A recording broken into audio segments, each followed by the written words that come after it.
दुखु गोनां लोगोसे गासै अनसायारि रायजो राजाफोरनिसिम खर' गंग्लायै रांनि मदद खावलायनाय। मुस्रि दैथुन बसुमतारी गोलाव सम हारिनि थामोनथा आरो हारिखौ गेरेमसा हारि महरै फोथांना लाखिनांगौनि थाखाय दुलाराय बर' फरायसा आफादनि गिलिर बिबानखौ रुजुननानै खामानि मावबोबाय थादोंमोन।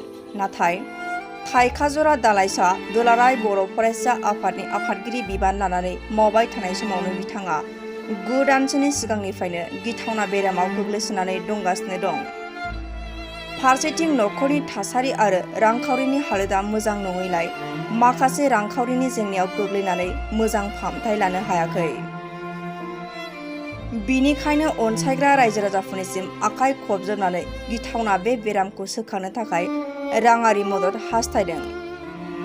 बिथांनि अनसायग्रा रायजो राजाफोरनिसिम खर' गंग्लायै खावलायनायखौ गाहायाव होनाय जाबाय।